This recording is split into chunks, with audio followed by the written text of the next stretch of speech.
Good evening. We are here with Ian Bushfield, head of the University of Alberta Atheist and Agnostics Club. Ian, thanks for joining us. Thank you. So, now you are the leader, or Il Papa, of the Atheist and Agnostics Club. What is the purpose or goal of your group?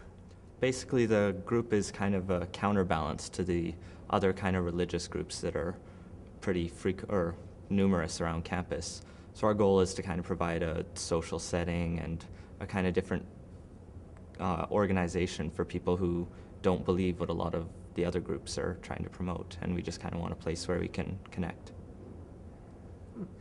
Now, there is a total of 31 student groups based around religious belief. Don't you guys feel a bit outnumbered?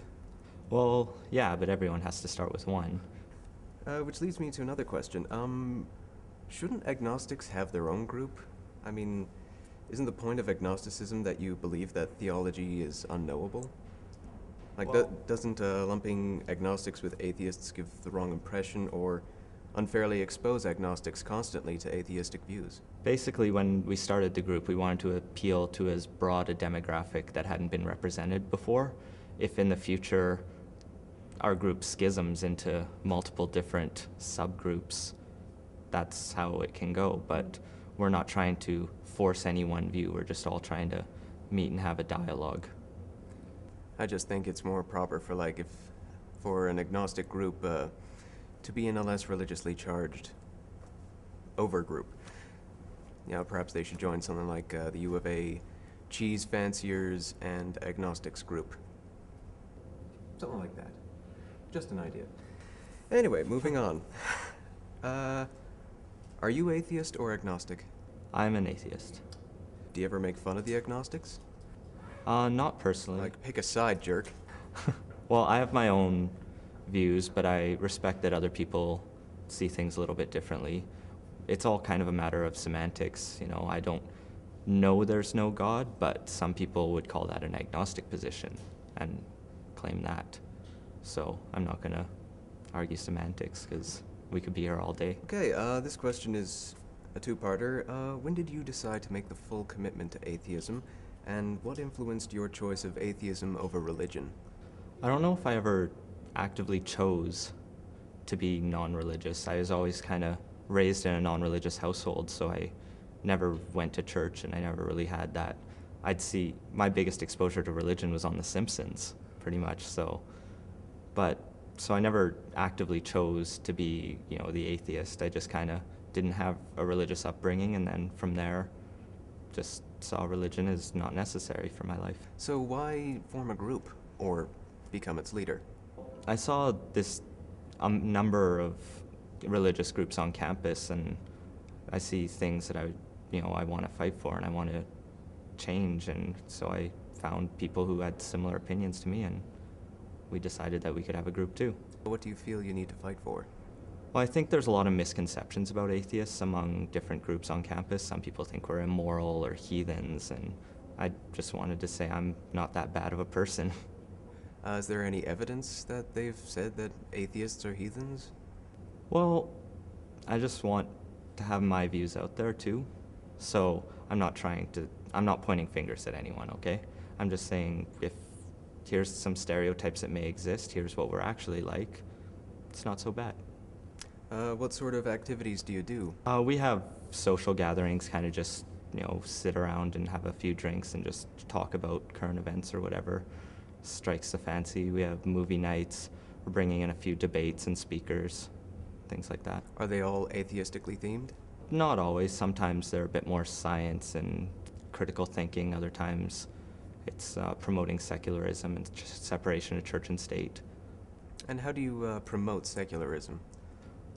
Basically, we just try and argue that the best way to have an inclusive society is to not have any one view put on a pedestal over others.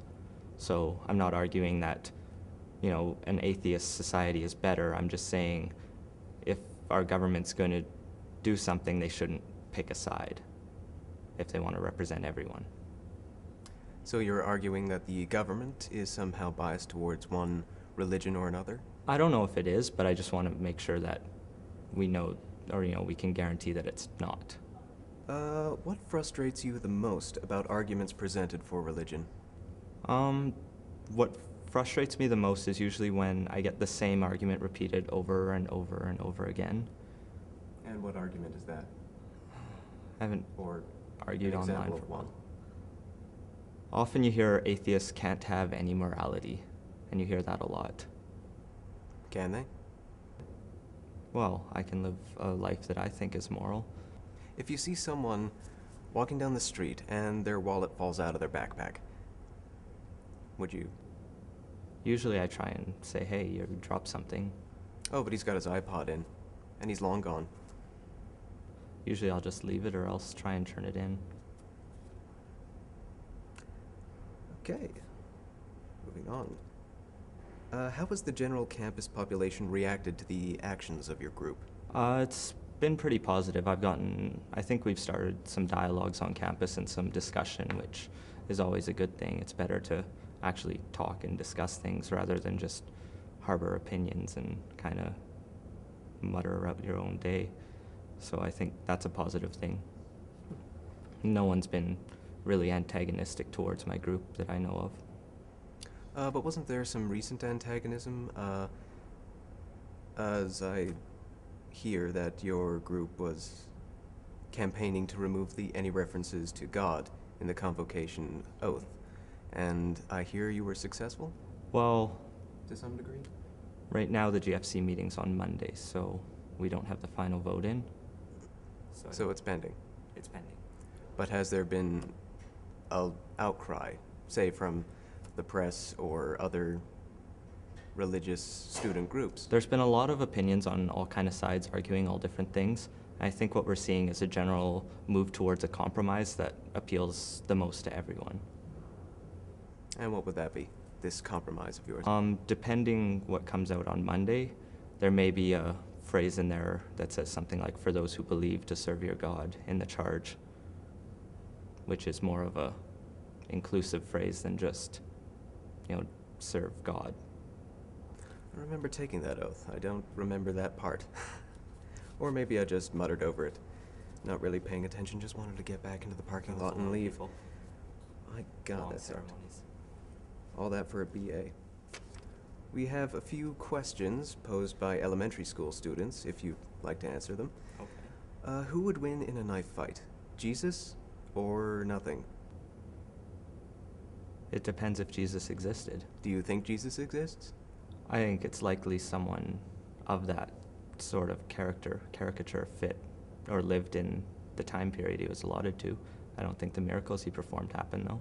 Would he be good with a blade, though? As good as any carpenter circa, the 1st century AD.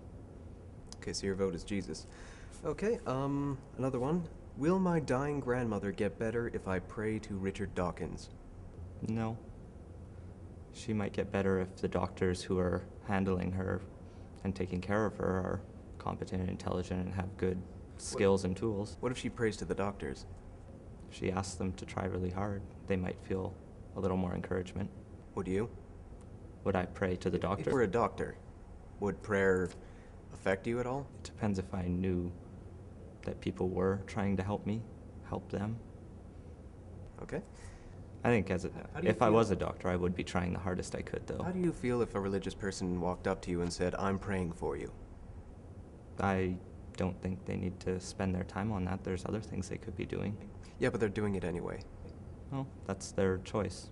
I'm not going to tell them not to. What if they make it the sign of the cross as you pass by? I'll just keep walking, usually. What if they throw things at you? It might hurt. Depending what it is, if it's a snowball, I may throw a snowball back. Ah, they're crucifixes. I'll ask them to stop. That's your moral argument? Your website states that one of your main goals is to promote the idea that ethics and morality can be meaningful based on rational and humanistic ideals and values. Did somebody make your website, or did it just happen? I made the website, most of it.